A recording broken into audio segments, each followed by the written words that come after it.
স্বাগত।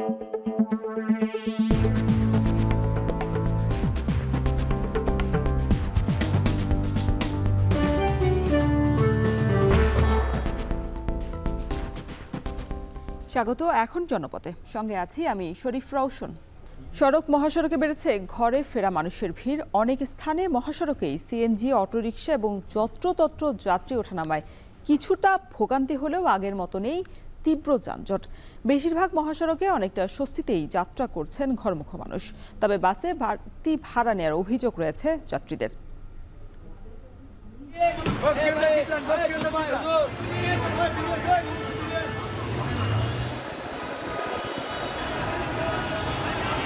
গাড়ির চাপ বেশি, রাস্তায় একটু জ্যামজট আছে, অবশ্যই আছে।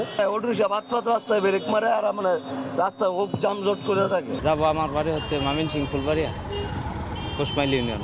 অনলি ঈদ হিসেবে 50 টাকা বেশি, এটা আসলে আমার কাছে তেমন একটা বেশি মনে হচ্ছে না। তাঁতপল্লী, তবে কাঁচামালের দাম বাড়ায় ঈদ বাণিজ্যেও লোকসানের শঙ্কায় ব্যবসায়ীরা। এদিকে শেরপুরে হাতে তৈরি জুতা কারিগরদের ব্যস্ততা থাকলেও মেশিনে তৈরি জুতার কাছে বাজার হারাচ্ছে হস্তশিল্প।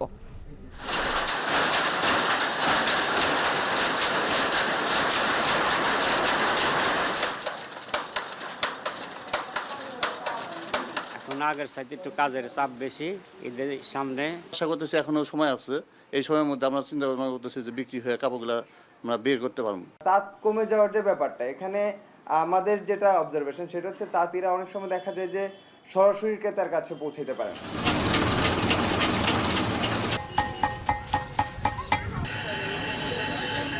অনেক জায়গাতে লোক আসে, যার যে মর্জি মতন জুতা অর্ডার দিয়ে বানা নিয়ে যায়। বানানো জুতাটা নিজের মনের মতো করে দেখে শুনে নেওয়া যায়, একটু মজবুত হয়। ক্ষুদ্র এবং কুটির শিল্পের উদ্যোক্তারা এখান থেকে 50,000 থেকে 5 লাখ টাকা পর্যন্ত ঋণ দিয়ে থাকি।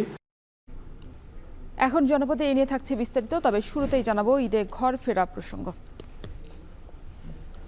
সড়ক মহাসড়কে বেড়েছে ঘরে ফেরা মানুষের ভিড়। মহাসড়কে যত্রতত্র সিএনজি, অটোরিকশা এবং সড়কের মাঝখানে যাত্রী ওঠানামা করায় মাঝে মাঝেই তৈরি হচ্ছে যানজট। এছাড়া বাড়তি ভাড়ার অভিযোগ করছেন যাত্রীরা। এসব বিষয়ে বিস্তারিত জানাতে ঢাকা ময়মনসিংহ মহাসড়ক থেকে যুক্ত হচ্ছেন ইমতিয়াজ আহমেদ, ঢাকা চট্টগ্রাম মহাসড়কের ফেনীর মহিপাল থেকে যুক্ত হচ্ছেন সলেমান ডালিম এবং ঢাকা সিলেট মহাসড়কের নরসিংদীর ভেলানগর থেকে যুক্ত হচ্ছেন রাকিবুল ইসলাম। তবে শুরুতেই ইমতিয়াজ, আপনার কাছে জানতে চাই, আজকে থেকে তো সরকারি ছুটি শুরু হচ্ছে, সেক্ষেত্রে যাত্রীদের চাপ কেমন দেখছেন এবং সড়কে যাত্রীদের কোনো অভিযোগ আছে কিনা বাড়তি ভাড়া নিয়ে? রওশন, আমরা বেশ কয়েকদিন ধরে এখন টেলিভিশনের ঢাকা ময়মনসিংহ সড়কের একটি কথা বলে আসছিলাম যে সড়কের শৃঙ্খলা কিন্তু কোনোভাবেই ফিরছে না। আমি রয়েছি ঢাকা ময়মনসিংহ সড়কের চুরখা এলাকায় এবং আমার পেছনে ক্যামেরার লেন্সে যতদূর দেখা যায় অন্তত কমপক্ষে 2 থেকে 250 বালিবাহী এবং পাথর বোঝাই ট্রাক কিন্তু এখানে দাঁড় করিয়ে রাখা হয়েছে। 4 লেনের একটি সড়ক, 2 লেনের সড়কের অর্ধেক পর্যন্ত বালি বোঝাই ট্রাক এবং পাথর বোঝাই ট্রাকগুলো কিন্তু এখানে দাঁড়িয়ে রাখা হয়েছে। আমরা 3 দিন আগেও দেখেছি পুলিশ সেনাবাহিনী এসে এগুলো অপসারণ করেছিল, কিন্তু ঠিক তার পরপরই আবারই কিন্তু সেগুলো দাঁড়িয়ে গেছে এবং যার জন্য গত 2-3 দিন আগে কিন্তু এই এলাকাতেই কিন্তু 2 জন পথচারী নিহত হয়েছে শুধু রাস্তা পারাপারের ক্ষেত্রে। সুতরাং শৃঙ্খলাটা যেন কোনোভাবেই ফিরছে না। তীব্র যানজট যদিও না তৈরি হচ্ছে, কিন্তু একটা ঝুঁকি কিন্তু থেকে যাচ্ছে সড়ক দুর্ঘটনার। এবং আমরা দেখতে পাচ্ছি যে যতই দিন গড়াচ্ছে প্রচুর যাত্রী চাপ বাড়ছে, গাড়ির চাপ বাড়ছে। যেহেতু গার্মেন্টসগুলো যখন ছুটি হবে তখন কিন্তু এই যাত্রী চাপ আরও বাড়বে এবং এই জায়গাগুলোর থেকে কিন্তু আমরা এখানে দেখতে পাচ্ছি যে শুধুমাত্র একজন ট্রাফিক পুলিশ রয়েছেন, তিনি এই পুরো ব্যাপারটি সামাল দিচ্ছেন এবং বেশ হিমশিম খেতে হচ্ছে। এবং এই যে রাস্তার উপর যত গাড়ি দাঁড় করিয়ে রাখা, অটো, সিএনজি অবাধে চলাফেরা করা এবং অবৈধ স্থাপনাগুলো, যেটা আমরা জানতে পারছিলাম যে গাজীপুরের পর থেকে ভালুকা স্কোয়ার মাস্টার বাড়ি, ত্রিশাল এবং এই চুরখা এলাকা, এই সমস্ত এলাকায় কিন্তু থেমে থেমে কিছু যানজট তৈরি হচ্ছে। তবে তার চেয়ে বড় যে জিনিসটা হচ্ছে ঝুঁকিটা কিন্তু বাড়ছে। ঈদে কিন্তু নিরাপদ ঈদযাত্রায় একটা ঝুঁকি কিন্তু বাড়ছে এবং সেই সাথে এই সড়কটি দিয়ে কিন্তু শেরপুর, জামালপুর, নেত্রকোনা, কিশোরগঞ্জ এবং সেই সাথে টাঙ্গাইল, বগুড়া এবং উত্তরবঙ্গের বিভিন্ন গাড়িগুলো কিন্তু চলাফেরা করে এবং ইতিমধ্যেই যারা আসলে যানজট এড়িয়ে চলতে চান তারা আগে ভাগেই কিন্তু চলে আসছেন। সব মিলিয়ে বলা যায় যে এখনও মহাসড়কটি পুরো ঢাকা ময়মনসিংহ মহাসড়কটি পুরো ব্যস্ত মহাসড়ক হিসেবে রয়েছে এবং এখনও কিন্তু এই শৃঙ্খলা ফেরাতে পুলিশ এবং সেনাবাহিনী কিন্তু বিভিন্ন স্পটে কিন্তু তারা কাজ করছে এই শৃঙ্খলা ফেরাতে। সব মিলিয়ে এই ছিল রচনা আমার কাছে ঢাকা ময়মনসিংহ সড়ক থেকে ঈদযাত্রার সর্বশেষ খবর। আমরা ইমতিয়াজের কাছ থেকে শুনছিলাম ঢাকা ময়মনসিংহের সড়কের অবস্থা। এবার একটু যেতে চাই ঢাকা চট্টগ্রাম মহাসড়কে আছেন সোলাইমান ডালিম। ডালিম, ওই সাইডের রাস্তা আপনি যেখানে দাঁড়িয়ে আছেন দেখছি বেশ ফাঁকাই আছে, যাত্রী চাপ কেমন দেখছেন? আর আইন শৃঙ্খলা পরিস্থিতি মানে মোতায়েন যদি বলি যে নিরাপত্তার বিষয়টা, সেটা কতটুকু আসলে চিত্রটা ধরা পড়েছে আপনার চোখে? রাতে ঢাকা চট্টগ্রাম মহাসড়কের ফেনীর মহিপালে আমরা দাঁড়িয়ে আছি। আমরা আজকে সকাল থেকেই দেখেছি যে ঢাকা এবং চট্টগ্রাম থেকে গড়মুখো মানুষের যে ঈদযাত্রা সেটি কিন্তু শুরু হয়ে গেছে। তবে রাস্তায় আমরা একদম সকাল থেকেই দেখেছি তেমন একটা যানজট নেই, মানুষের চাপ নেই। অন্যান্য বছরের মতো এই বছর কিন্তু রাস্তায় কোনো ধরনের খানাখন্দ নেই এবং রাস্তায় যে অপ্রীতিকর পরিস্থিতি, সেই ধরনের অপ্রীতিকর পরিস্থিতিও কম, যার কারণে অনেকটাই নির্বিঘ্নে মানুষ ফিরতে পারছেন বলে এই মহাসড়কের যারা যাত্রী রয়েছেন তারা আমাদের বলেছেন। আমরা কথা বলেছি ঢাকা চট্টগ্রাম মহাসড়কের ফেনীর মহিপাল হাইওয়ে পুলিশের সাথে। তারা আমাদেরকে যেমনটি জানিয়েছেন যে ঢাকা চট্টগ্রাম মহাসড়কের ফেনী যে 26 কিলোমিটার রয়েছে, এখানে দুটি স্থান গুরুত্বপূর্ণ। সেটি একটি হচ্ছে যে বিসিক, আরেকটি হচ্ছে যে লালপোল। এই দুটি অংশে সাধারণত যানজট তৈরি হয়। এই দুটি অংশে যাতে যানজট তৈরি না হয় সেজন্য তারা কিন্তু পুলিশের দুটি টিম কাজ করছে। এই দুটি টিমে 10 জন করে 20 জন পুলিশ দায়িত্ব পালন করছেন, যারা প্রতিনিয়তই এই দুটি স্থানে কাজ করছেন যানজট নিরসনে। অপরদিকে হাইওয়ে পুলিশ যেটি বলেছেন যে রাত এবং দিনে যে কোনো সময়ে মহাসড়কে যাতে যাত্রীবাহী পরিবহনগুলোতে চুরি, ডাকাতি এবং অন্যান্য অপ্রীতিকর ঘটনা না ঘটে সেই জন্য তারা কিন্তু চেকপোস্ট জারি করেছেন এবং গাড়ি থামিয়ে তল্লাশি করছেন। অপরদিকে কিন্তু ওই যে আইনশৃঙ্খলা পরিস্থিতি, সেটির জন্য কিন্তু সব ধরনের আইনশৃঙ্খলা বাহিনী প্রস্তুত রয়েছে। তো এই ছিল ফেনী ঢাকা চট্টগ্রাম মহাসড়ক থেকে আমাদের কাছে ঈদযাত্রার খবরের সর্বশেষ। এবার আমরা ঢাকা সিলেট মহাসড়কের অবস্থা জানতে চাই। সেখানে আছেন সহকর্মী রাকিবুল ইসলাম। রাকিব, আপনি জানাবেন যে যানজটের কি অবস্থা দেখছেন আর যাত্রী চাপ কি বেড়েছে কিনা সকাল থেকে?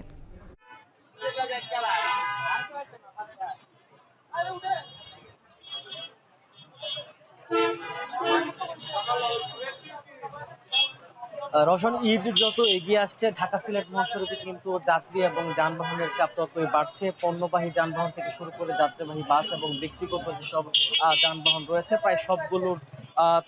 প্রায় সবগুলোর চাপই কিন্তু কয়েক গুণ করে বেড়েছে এই ঢাকা সিলেট মহাসড়কে। স্বাভাবিকের তুলনায় প্রায় দ্বিগুণ চাপ যানবাহনের বেড়েছে এই ঢাকা সিলেট মহাসড়কে। এই মুহূর্তে আমি যেখানে দাঁড়িয়ে আছি ঢাকা সিলেট মহাসড়কের গুরুত্বপূর্ণ পয়েন্ট জেলখানার মোড়ে। এখানে আমরা যেমনটি দেখেছি যে সকাল থেকে বেলা যত বেড়েছে মহাসড়কে কিন্তু যানবাহনের চাপ ততই বেড়েছে এবং এই যানবাহনের চাপ বাড়ার ফলে কিন্তু বেশ কয়েকটি পয়েন্টে, গুরুত্বপূর্ণ পয়েন্টে যানজটের সৃষ্টি হয়েছে। ঢাকা সিলেট মহাসড়কের নরসিংদীর যে 52 কিলোমিটার অংশ রয়েছে এর মধ্যে অন্তত 8টি পয়েন্টে কিন্তু আমরা থেমে থেমে গাড়ি চলতে দেখতে পাচ্ছি। এছাড়া কিছু সময়ের জন্য অর্থাৎ স্বল্প সময়ের জন্য আমরা যানজট লক্ষ্য করছি। এছাড়া হচ্ছে যে পুলিশের সাথে আমার কথা হয়েছে, তারা বলছে যে যানজট নিরসনের জন্য মূলত তারা সড়কে কাজ করছে। এছাড়া হাইওয়ে পুলিশের রয়েছে বাড়তি টিম কাজ করছে, 3টি পেট্রোল টিম কাজ করছে। তবে গাড়ি চালক যারা রয়েছেন তারা আসলে অভিযোগ করে বলছিলেন ঢাকা সিলেট মহাসড়কের এই জেলখানার মোড় সহ বিভিন্ন পয়েন্টে অবাধে 3 হুইলার অর্থাৎ ব্যাটারি চালিত অটোরিকশা, সিএনজি চালিত অটোরিকশা অর্থাৎ 3 চাকার যান অবাধে চলাচল করছে, যার ফলে দূরপাল্লার যে বাসগুলো রয়েছে বা পরিবহনগুলো রয়েছে যাত্রী সেবায় নিয়োজিত সেগুলোর চলাচল করতে অনেকটা ব্যাগ পেতে হচ্ছে, তারা অনেকটা সংকটে পড়ছেন। এতে করে কিন্তু আসলে দুর্ঘটনার সংখ্যাও কিন্তু দেখা দিচ্ছে। যাত্রীদের সাথে কথা বলেছি, যদিও তারা এখনো পর্যন্ত বাড়তি ভাড়া নিয়ে কোনো প্রকার অভিযোগ করেননি, তবে তারা আসলে যেভাবেই হোক নির্বিঘ্নে এবং নিরাপদে আসলে ঈদে বাড়ি ফিরতে চান, এমনটাই তারা আমাদেরকে জানিয়েছেন। তবে তারা একটি যানজট মুক্ত মহাসড়ক চান। এছাড়া এই ঢাকা সিলেট মহাসড়ক নিয়ে যদি আরেকটু কথা বলি, যে 6 লেন উন্নীতকরণের কাজ চলছে, যার কারণে বেশ কিছু জায়গায় কিছু খানাখন্দের তৈরি হয়েছে, যার কারণে সেখানেও আসলে গাড়ির ধীরগতি দেখা যাচ্ছে। এই ছিল নরসিংদী থেকে আমার কাছে সবশেষ রওশন। আমরা এতক্ষণ মহাসড়কের খবর জানছিলাম, এবার আমরা একটু জানতে চাই যে নৌ রুটে যাত্রীদের চাপ কেমন। সেখানে আছেন আমাদের সহকর্মী আসাদ জামান। আসাদ, আপনি তো সকাল থেকে আমাদের সাথে যুক্ত হয়েছিলেন, দৌলতদিয়া পাটুরিয়া যে নৌ রুটে যাত্রীদের চাপের খবর জানছিলেন। সকাল তো এখন অনেক সময় গড়ালো, এখন কেমন পরিস্থিতি দেখছেন আর যাত্রীদের কোনো ভোগান্তির খবর আপনার কাছে আছে কিনা বিস্তারিত জানাবেন।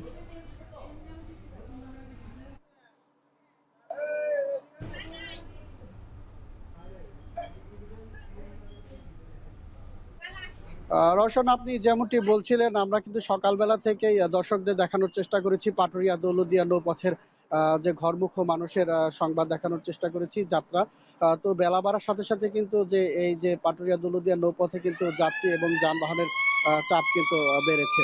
যতই বেলা বাড়ছে ততই কিন্তু যাত্রী এবং যানবাহন কিন্তু এই ঘাট এলাকায় আসছে। তো মানিকগঞ্জের এই ঘাট ব্যতীতও কিন্তু আরেকটা ঘাট রয়েছে, সেটা হচ্ছে আরিচা কাজিরহাট নৌপথ। সেখানেও কিন্তু সকালের চেয়ে যাত্রী কিছুটা বেড়েছে বলে আমরা জানতে পেরেছি। আমি এখন রয়েছি মানিকগঞ্জ শিবালয় উপজেলার যে পাটুরিয়ার লঞ্চ ঘাটে। এই লঞ্চ ঘাটে কিন্তু দেখা যাচ্ছে যে যারা আসছে তারা কিন্তু 5 থেকে 10 মিনিটের মধ্যেই কিন্তু এই লঞ্চে করে ছেড়ে যাচ্ছে হচ্ছে দৌলতদিয়ার উদ্দেশ্যে। তো এখানে যারা রয়েছে তাদের সাথে আমরা কথা বলেছি, তারা আমাদের যারা যাত্রী তারা জানিয়েছেন যে তাদের সড়ক পথেও কোনো ভোগান্তি পোহাতে হয়নি। কিছু কিছু জায়গায় 5 থেকে 10 মিনিটের মতো করে তাদের যানজটে পড়তে হয়েছে। এছাড়া অন্যান্য সময় যেমন দেখা যেত যে ঘন্টার পর ঘন্টা অপেক্ষা করতে হতো, বা এই যে নদী পারাপারের জন্য কিন্তু যে একটা সময় ঘন্টার পর ঘন্টা অপেক্ষা করতে হতো। এখন কিন্তু তা না, মানে মানুষ আসছে এবং সেখানে কিন্তু লঞ্চ ফেরি চাহিদার চেয়ে কিন্তু বেশি দেওয়া হয়েছে অন্যান্য সময়ের চেয়ে। যেমন এই নৌপথে কিন্তু 17টি ফেরি রয়েছে এবং যাত্রী পারাপার করার জন্য কিন্তু 20টি লঞ্চ রয়েছে। আর পাশাপাশি আমরা দেখতে পেয়েছি যে এবার কিন্তু যে এই লঞ্চ ঘাটে কিন্তু আনসার বাহিনী, পুলিশ সদস্য এবং ফায়ার সার্ভিসের সদস্যরাও কিন্তু রয়েছে নিরাপত্তার দায়িত্বে। এবং পাশাপাশি আমরা আরেকটি বিষয় দেখেছি যে যে ঘাট কেন্দ্রিক যে অন্যান্য সময় আমরা দেখতাম, এই ঘাট কেন্দ্রিকে কিন্তু যে সাদা পুলিশের পাশাপাশি কিন্তু পোশাকধারী পুলিশও কাজ করছে বলে আমরা দেখতে পেয়েছি। তো রওশন, এই ছিল আমার কাছে ঘাট থেকে সর্বশেষ সংবাদ। দর্শক, আমরা এবার ট্রেন পথে যাত্রীদের যাতায়াতের খবর জানাতে চাই। আমাদের নেত্রকোনায় সেখানে আছেন সহকর্মী রিফাত আহমেদ রাসেল। রাসেল, নেত্রকোনার মোহনগঞ্জ থেকে ময়মনসিংহগামী একমাত্র লোকাল ট্রেনটি আপাতত বন্ধ আছে, সেই ক্ষেত্রে যাত্রীদের যাতায়াতের ক্ষেত্রে কি ব্যবস্থা করা হয়েছে এবং ঈদের আগে ট্রেন চালু করার বিষয়ে কর্তৃপক্ষ কিছু জানিয়েছে কিনা?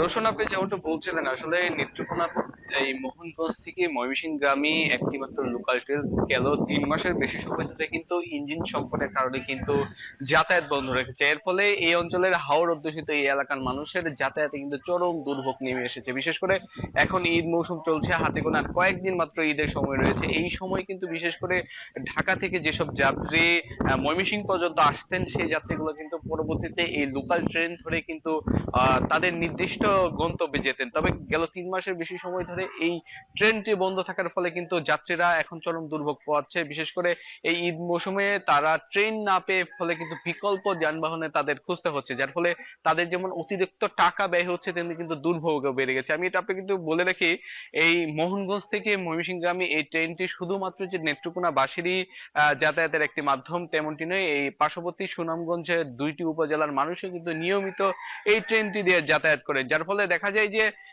প্রতিদিনই এই গড়ে 3 থেকে 4 বার ট্রেন দিয়ে যাতায়াত করলে কয়েক হাজার মানুষ কিন্তু শহরমুখী হয়ে থাকেন এই ট্রেনটি ধরে। এছাড়া অন্যান্য যে ট্রেনগুলো রয়েছে সেই ট্রেনগুলোতে তেমন যাতায়াতের সুযোগ না থাকার ফলে কিন্তু লোকাল ট্রেনটি এই অঞ্চলের মানুষের অন্যতম একটি ভরসা হয়ে দাঁড়িয়েছিল। তবে কি কারণে আসলে এই এতদিনেও এই ট্রেনটিকে চালু করা যায়নি তা নিয়ে কিন্তু যাত্রীরা চরম ক্ষোভ জানিয়েছেন। এই নিয়ে কিন্তু আমরা প্রতিদিনই দেখছি যে আসলে মানববন্ধন থেকে শুরু করে বিভিন্ন প্রতিবাদ সভা কিন্তু হয়ে আসছে। যাত্রীরা জানিয়েছিলেন যে অন্তত ঈদের আগে হলেও ট্রেনটিকে চালু করা। এই নিয়ে আমরা কর্তৃপক্ষের সাথে কথা বলেছি, তারা যেমনটা জানিয়েছেন যে আসলে ঊর্ধ্বতন কর্তৃপক্ষকে এই ব্যাপারে তারা জানিয়েছেন, তবে কবে নাগাদ এই ট্রেনটি চালু হতে পারে বা ঈদের আগে আদৌ চালু হবে কিনা সেই নিয়ে কিন্তু এখন পর্যন্ত কোনো আশার আলো দেখছে না। যার ফলে এইটুকু বলা যায় যে এবারের নেত্রকোনাবাসীর ঈদ যাত্রা কিন্তু অনেকটাই দুর্ভোগের মধ্য দিয়ে কাটবে। রৌশন,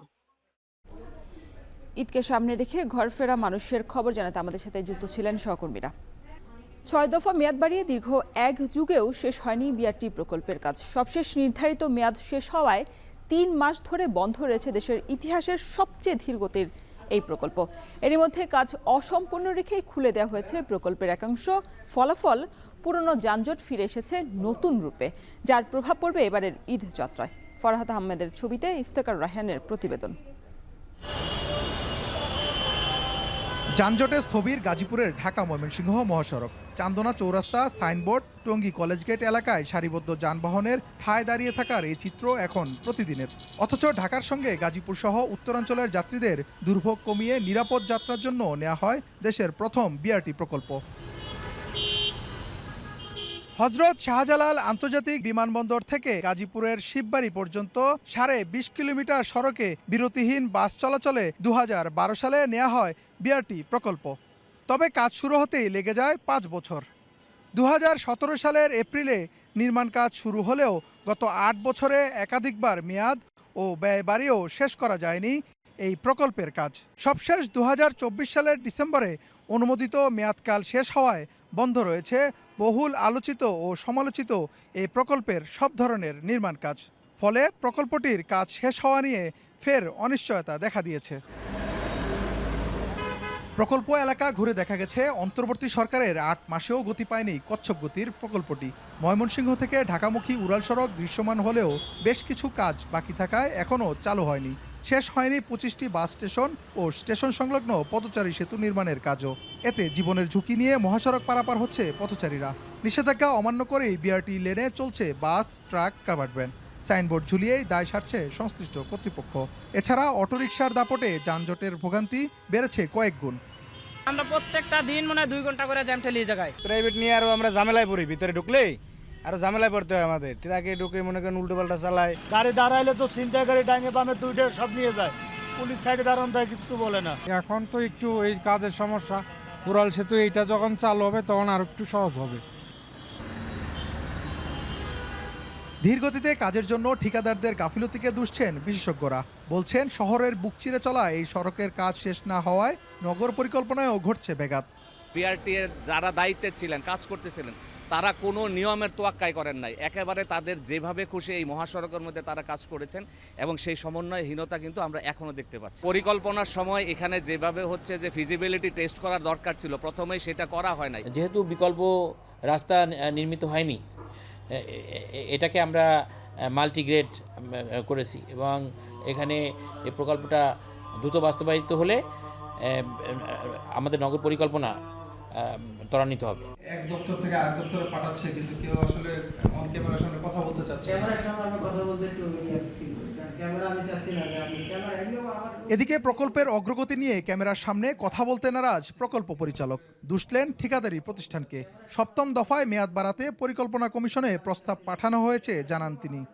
মেয়াদ না থাকার কারণে আমরা ঠিকাদারকে কোনো পেমেন্ট দিতে পারতেছি না। এখন এই ঠিকাদার যে নগদ নিজের টাকা ব্যয় করে যে কাজটা শেষ করে দিবে, এই সামর্থ্য তার নাই। টাকার যোগান না পাওয়ার কারণে সে কাজের বিয়েটা গতিটা একদম স্লো হয়ে গেছে। তবে ঈদযাত্রা স্বস্তিদায়ক করতে বিআরটি করিডোরে সব ধরনের যানবাহন চলাচল করবে বলে জানিয়েছেন বিআরটির মহাব্যবস্থাপক। ঈদযাত্রা যে এক্সট্রা একটা লোড ক্রিয়েট হয়, এটাকে এলিভেট করার জন্য 2টা লেন একদিকে ব্যবহার করবে। ডিপিপি তৈরি করা থেকে শুরু করে 3য় সংশোধন পর্যন্ত এই বিষয়গুলি আসলে এইভাবে অ্যাড্রেস করা হয়নি। তো যেই জিনিসগুলোকে অ্যাকোমোডেট করে এটা সংশোধনের প্রক্রিয়া চলমান। ট্রাফিক পুলিশের তথ্যমতে স্বাভাবিক সময়ে গাজীপুরের ঢাকা ময়মনসিংহ মহাসড়কে প্রতিদিন গড়ে 50,000 যানবাহন চলাচল করে। ঈদের সময় সেই সংখ্যা বেড়ে দ্বিগুণ হয়। বাড়তি যানবাহনের চাপ সামাল দিতে না পারলে হতে পারে ভোগান্তি। ইফতেখার রায়হান, এখন, গাজীপুর। ঈদকে ঘিরে জমজমাট সিরাজগঞ্জের তাঁতপল্লী। নতুন নতুন ডিজাইনের নানা পণ্যে বাড়ছে ক্রেতার চাহিদা। তবে রং, সুতা সহ কাঁচামালের দাম বৃদ্ধি এবং বিপণন ব্যবস্থার মার প্যাচে দিন দিনই কমছে লাভের অঙ্ক। প্রতি বছরই ব্যবসা গুটিয়ে নিচ্ছেন অনেক তাঁত মালিক। 20 বছরের ব্যবধানে জেলায় তাঁতের সংখ্যা নেমেছে অর্ধেকেরও নিচে। বিস্তারিত মাজেদুর রহমানের প্রতিবেদন, ছবি তুলেছেন রবিউল ইসলাম। বিরামহীন খুটখাট শব্দে চারপাশ মুখর সিরাজগঞ্জের বেলকুচি এই তাঁতপল্লী। তাঁতি, ব্যবসায়ী সবাই এখন ব্যস্ত। হাতে ও মেশিন দুভাবে তৈরি হচ্ছে শাড়ি, লুঙ্গি, গামছা, থ্রি পিস সহ নানা ধরনের পোশাক। ঈদকে কেন্দ্র করে কয়েক গুণ বেড়েছে অর্ডার ও বেচাকিনা। ঈদের আগে কাতান বা জামদানি বা এই সামার এগুলো শাড়ি আমদানি হতেছে। এখন আগের সাথে একটু কাজের চাপ বেশি ঈদের সামনে। ঈদে বেড়েছে নতুন নতুন ডিজাইনের কালেকশন। অন্য সময়ের চেয়ে বিক্রিও বেশ হচ্ছে, তবে সুতার বাজার বাড়তি হওয়ায় দিন দিন কমছে লাভের পরিমাণ। ফলে সারা বছরের লোকসান কাটিয়ে উঠতে না পারায় প্রতি বছর ব্যবসা গুটিয়ে নিচ্ছেন অনেক তাঁত মালিক। এবার ঈদে বিক্রি হয়েছে, আশানুরূপ বিক্রি হয় নাই। হ্যাঁ, তারপরেও আমরা আশা করতেছি এখনো সময় আছে, এই সময়ের মধ্যে আমরা চিন্তা ভাবনা করতেছি যে বিক্রি হয়ে কাপড়গুলা আমরা বের করতে পারবো। বিক্রি বেচা কেনা খুব একটা ভালো না, যে পরিমাণ আশা করা যায় কাজের সেই বেচা কেনা সেরকম হইতেছে না। কারণ যে পরিমাণ কাপড় মহাজন তৈরি করে রাখছে তার শিকি কাপড় ফুরাইবে বলে মনে হয় না। ব্যবসা বাণিজ্য তো ভালো নাই, সব তাঁত বন্ধ। এখন দেখেন ঘরের অবস্থাটা কি অবস্থা, তাঁত তো বন্ধ, আমাদের তাঁত তো ওরকম চলে না। নতুন প্রজন্মের কাছে তাঁত বস্ত্রের কদর কমলেও বাঙালির নানা উৎসবে বাড়ে তাঁত পণ্যের চাহিদা। শিল্পটিকে টিকিয়ে রাখতে তাঁত বোর্ড কাজ করছে বলে জানান এ কর্মকর্তা। তাঁত কমে যাওয়ার যে ব্যাপারটা, এখানে আমাদের যেটা অবজারভেশন সেটা হচ্ছে তাঁতিরা অনেক সময় দেখা যায় যে সরাসরি ক্রেতার কাছে পৌঁছাতে পারে না, মিডলম্যানের মাধ্যমে তারা ক্লায়েন্টের কাছে পৌঁছাচ্ছে। তো সেই ক্ষেত্রে তারা তাদের যে ন্যায্য যে প্রোডাক্টের যে প্রাইসটা অনেকাংশেই তারা কাস্টমারের কাছ থেকে ডিরেক্টলি পায় না। সরকারি পরিসংখ্যান বলছে 2005 সালে সিরাজগঞ্জ জেলায় তাঁতের সংখ্যা 90,200। 20 বছরের ব্যবধানে তা কমেছে অর্ধেকের বেশি। 2024 সালে তথ্য বলছে বর্তমান জেলায় তাঁতের সংখ্যা মাত্র 40,000-এর মতো। সিরাজগঞ্জ জেলাকে তাঁতপুঞ্জ হিসেবে ব্র্যান্ডিং করা হলো, সরকারের নজর নেই এই শিল্পে। ঈদ উপলক্ষে কিছুটা ব্যস্ততা বাড়লেও এই তাঁতিদের সারা বছরই চলতে হয় নানা প্রতিকূলতার মধ্যে দিয়ে। সিরাজগঞ্জের বেলকুচি তাঁতপল্লী থেকে মাজেদুর রহমান, এখন। এদিকে ঈদকে সামনে রেখে শেরপুরে হাতে তৈরি জুতা কারিগরদের ব্যস্ততা তুঙ্গে। শেষ মুহূর্তের কাজে মুখর কারখানাগুলো, তবে আধুনিকতার যুগে স্বয়ংক্রিয় যন্ত্রের সঙ্গে পেরে উঠছেন না হাতে জুতা তৈরির কারিগররা। বিসি কর্মকর্তা বলছেন, জুতা তৈরির কারিগরদের স্বল্প সুদের ঋণের পাশাপাশি যে কোনো সহযোগিতায় পাশে আছেন তারা। জাহিদুল খান সৌরভের প্রতিবেদনে দেখুন বিস্তারিত। ৩৫ বছর ধরে হাতে তৈরি জুতা তৈরি করেন মঙ্গল সাহা।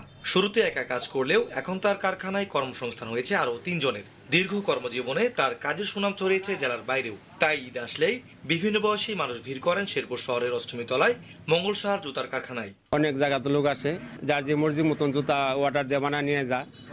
তবে কারিগর টারিগর নিয়ে কাজ করি, তো এমনিও সবসময় ভিড় টুর থাকে, ঈদের সামনে চাপ বাড়ে। বানানো জুতাটা নিজের মনের মতো করে দেখে শুনে নেওয়া যায়, একটু মজবুত হয়, দীর্ঘদিন পরা যায়। হাতের তৈরি জুতা বানাতে আসছি, এই জুতা ব্যবহার করতে অনেক আরামদায়ক হয়। জেলার জুতা তৈরির কারখানায় দেখা যায় হাতুড়ির শব্দে জুতা তৈরিতে ব্যস্ত কারিগররা। কেউ চুল কাটছেন, কেউ ঘষে আঠা দেওয়ার কাজ করছেন। ডিজাইন ও ফিনিশিং এর কাজে দম ফেলার ফুসরত কম। কারিগররা বলছেন, হাতে জুতা তৈরিতে রাবার কার্টিজ থেকে শুরু করে ফিনিশিং, প্রিন্টিং সবই হচ্ছে তাদের দক্ষ হাতের নিপুণ ছোঁয়ায়। তবে কাঁচামালের বাড়তি দাম ভুগাচ্ছে তাদেরকে। ঈদ উপলক্ষে কাজের চাপটা অনেক বাইরে যায়, কিন্তু আমরা আশাবাদী যাতে সবার হাতে হাতে আমরা যাতে দিনের রাতে কাজ করে যাতে সবার হাতে হাতে মালটা পৌঁছাতে পারি। চাপ বেশি, কারিগর 3-4 জন, মানে মাহাজন যেটুকু বেতন দেয় সব মোটামুটি ভালোই চলে। সরকার থেকে যদি কোনো কিছু ঋণ টুন দিত তাহলে আমরা কোনো রকম কারিগর টুর করে খাড়াইয়ে আমরা ব্যবসা বাণিজ্য করে বইতাম। এদিকে বিসি কর্মকর্তা বলছে, জুতা তৈরির কারিগরদের স্বল্প সুদে ঋণের পাশাপাশি যে কোনো সহযোগিতায় পাশে আছেন তারা। আমাদের জেলা কার্যালয় থেকে ক্ষুদ্র ঋণের ব্যবস্থা আছে। ক্ষুদ্র এবং কুটির শিল্পের উদ্যোক্তারা এখান থেকে 50,000 থেকে 5 লাখ টাকা পর্যন্ত ঋণ দিয়ে থাকি।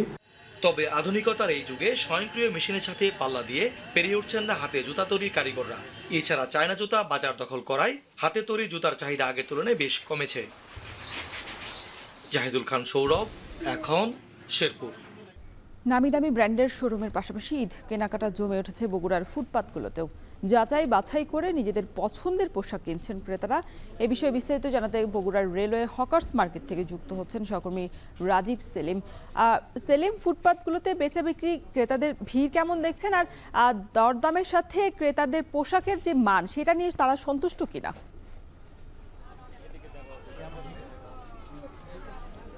হ্যাঁ রওশন, বগুড়ায় যে ফুটপাতে যে কেনাবেচাগুলো শুরু হয়েছে সেটি একেবারে সকাল থেকে গভীর রাত পর্যন্ত চলছে।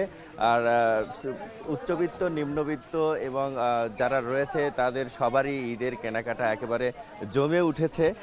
এর কারণ একেবারে শেষ সময়ে চলে এসেছে ঈদের কেনাকাটায়। আমরা দেখেছি ফুটপাত থেকে শুরু করে একেবারে শোরুম পর্যন্ত জমজমাট কেনাবেচা চলছে। আর ঈদ যত ঘনিয়ে আসছে আর এই কেনাকাটার সময় ততই বাড়ছে।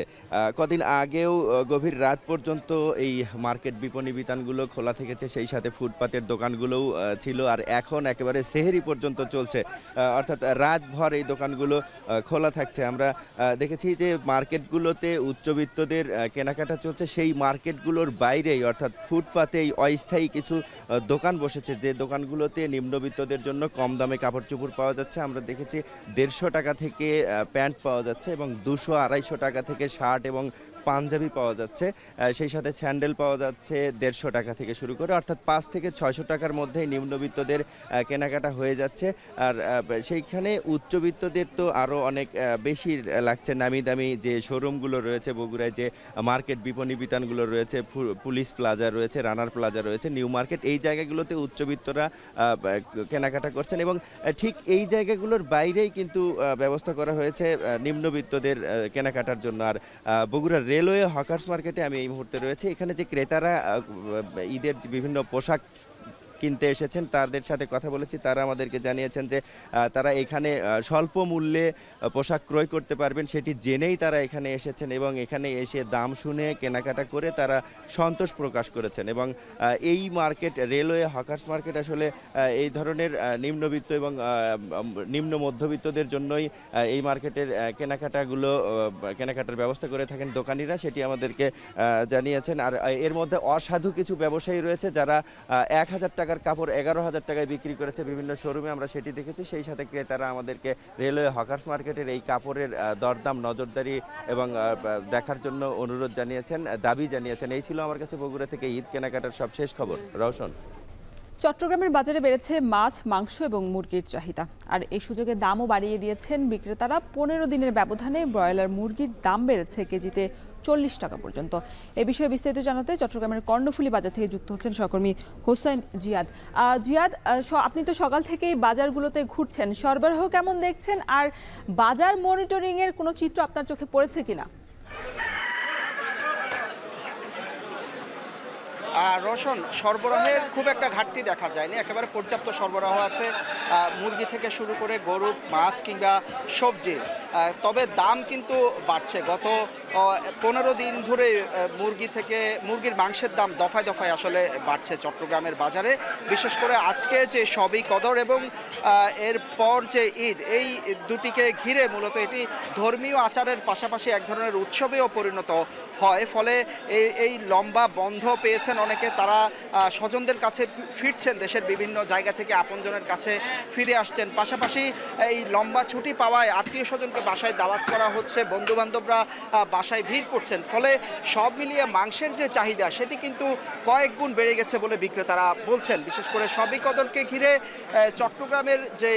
চট্টগ্রামের মানুষের কাছে কিন্তু মুরগি কিংবা গরুর মাংসের চাহিদা অনেকটা বেড়ে যায় এবং বেশি থাকে। ফলে বাজারগুলোতে আমরা দেখছি যেমন বাড়তি গরু জবাই করা হয়েছে আজকে, পাশাপাশি বিভিন্ন অলিগলি সুপার শপগুলোতেও কিন্তু আজকে গরুর মাংস বিক্রি করা হচ্ছে এবং জমজমাট বেচা বিক্রি আমরা দেখতে পাচ্ছি সকাল থেকে। তবে দাম বাড়ছে। যেমন ব্রয়লার মুরগির কথা যদি আমরা বলি, ব্রয়লার মুরগিতে কেজিতে বেড়ে গেছে গত 15 দিনে অন্তত 40 টাকা, 180 টাকায় বিক্রি হচ্ছিল রোজার শুরু থেকে, এবং এই শেষের প্রান্তে এসে আসলে এখন 220 থেকে 25 টাকায় বিক্রি করা হচ্ছে। খাসির মাংস বিক্রি করা হচ্ছে 1200 টাকা কেজি, গরুর মাংস আমরা দেখছি বিক্রি করা হচ্ছে হাড় সহ 800 টাকা, এবং হাড় ছাড়া হলে সেটি 900 কিংবা 1000 টাকা পর্যন্ত বিক্রি হচ্ছে। ব্রয়লার মুরগি বেড়ে যাওয়ায় মূলত সোনালী মুরগির দামও বেড়েছে। সোনালী মুরগির দাম বেড়েছে কেজিতে প্রায় 20 থেকে 30 টাকা, 320 টাকায় বিক্রি হচ্ছে একই সাথে সোনালী মুরগি। তবে বিক্রেতারা বলছেন দাম বাড়ার পেছনে আসলে খুব একটা কারণ তারা দেখছেন না। তারা বলছেন যে পর্যাপ্ত সরবরাহ রয়েছে, কিন্তু যে ফার্মগুলো রয়েছে বা ফার্মগুলো থেকে মূলত তারা মুরগি ছাড়ছে না। তারা চাচ্ছে যে ঈদের পরে আসলে বাজারটা আরও বাড়বে, সে সময় তারা হয়তো পর্যাপ্ত সরবরাহ আরও বাড়াবে, সে কারণে মুরগিগুলো তারা ধরে রেখেছেন ফার্মগুলোতে, আর দামও তারা বাড়িয়ে দিয়েছেন এর মধ্যে। রোশন, জিয়াদ, আপনাকে পরবর্তী সংবাদে নিশ্চয়ই আপনার থেকে আরও বিস্তারিত জানবো। এবার অন্য প্রসঙ্গ, জামালপুরের বিভিন্ন পয়েন্টে ন্যায্য মূল্যে ওএমএস এর চাল এবং আটা বিক্রি করছে খাদ্য অধিদপ্তর। চাল বিক্রি হচ্ছে যেখানে 30 টাকা কেজি দরে এবং আটা বিক্রি হচ্ছে 24 টাকা কেজি দরে। এই বিষয়ে আমরা আরও বিস্তারিত জানতে এই মুহূর্তে শহরের বেলটি এলাকা থেকে যুক্ত হচ্ছেন সহকর্মী জুয়েল রানা। জুয়েল, ওএমএস এর চাল এবং আটা ছাড়া আর কি পণ্য থাকছে, আর একজন ক্রেতা কত পরিমাণ আসলে এরকম পণ্য কিনতে পারছেন সেখান থেকে?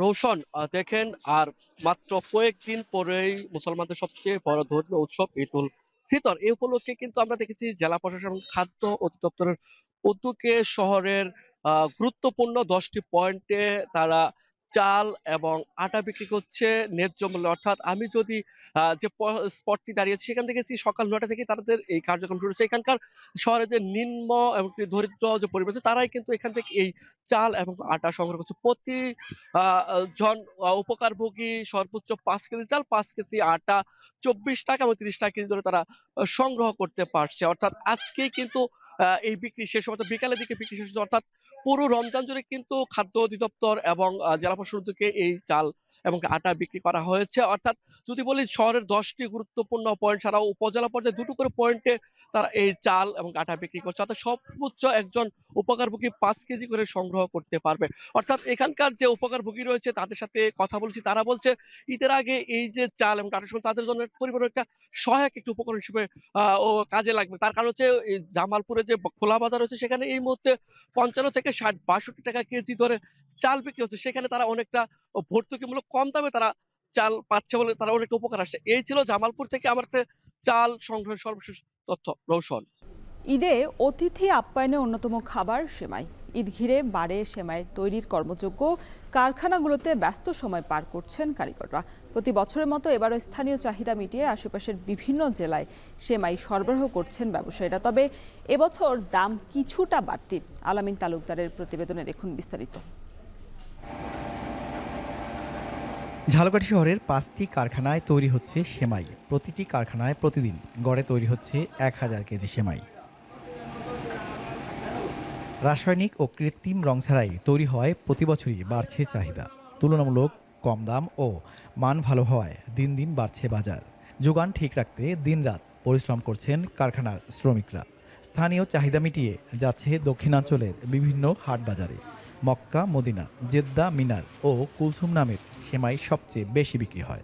পাশাপাশি রয়েছে চিকন ও লাচ্চা সেমাইও।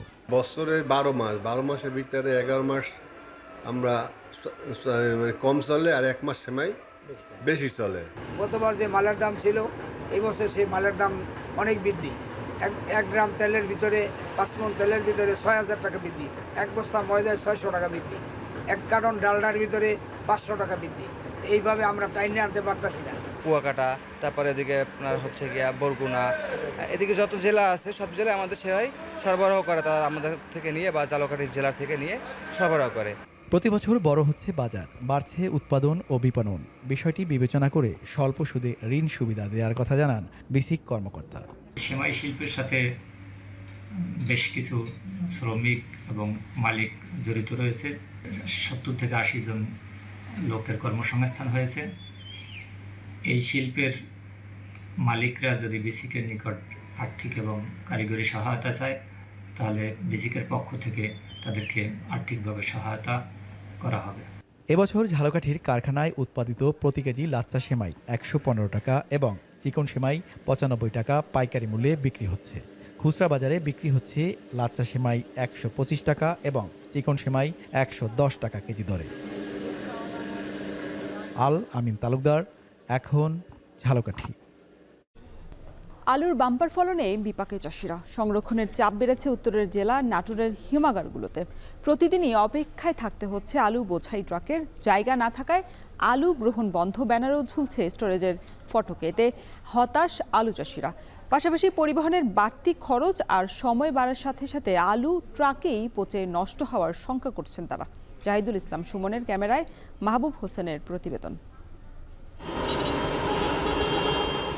নাটোর ঢাকা মহাসড়কের দুপাশে ট্রাকের সারি। এসব ট্রাক ভর্তি আলু এসেছে উত্তরের বিভিন্ন জেলা থেকে। সারিবদ্ধ অপেক্ষায় কোল্ড স্টোরেজের সামনে। কিন্তু হিমাগারে জায়গা সংকটের পাশাপাশি আলু আনলোডে ধীরগতি ভোগান্তি বাড়িয়েছে বহুগুণ। ঠাকুরের এলাকার কোনো কোল্ড স্টোরের জায়গা নাই, বিদায় নাটোরে আসছি। আমাদের নাটোরের গাড়ি, নাটোরের কোল্ড স্টোর, এখানে অনেক চাপ সৃষ্টি। আমি 2 দিন পর সিরিয়াল পেয়েছি। এর আগে টিপে আইলাম, 4 দিন থাকলাম। এই টিপে এসে 3 দিন হয়ে গেল, এখনো পর্যন্ত ঢুকতে পারিনি ভিতরে ঢুকতে আজকে পারবো কিনা সন্দেহ আছে। নাটোরে কোল্ড স্টোরেজ রয়েছে মাত্র 3টি, যার ধারণ ক্ষমতা 7,500 টন। কিন্তু এবছর আলু উৎপাদন বেশি হওয়ায় আগেই শেষ হয়েছে জায়গা। হিমাগারে গেটে এ বিষয়ে ঝোলানো হয়েছে নির্দেশনামূলক ব্যানার। তারপরও আলু ভর্তি ট্রাক নিয়ে এসে অনেক ব্যবসায়ী পড়েছেন বিপাকে। প্রায় 4 দিন হলে এই কোল্ড স্টোরে আসে আমরা এভাবে সিরিয়াল ধরে বসে আছি। আলু নামানোর কোনো কথাই নাই।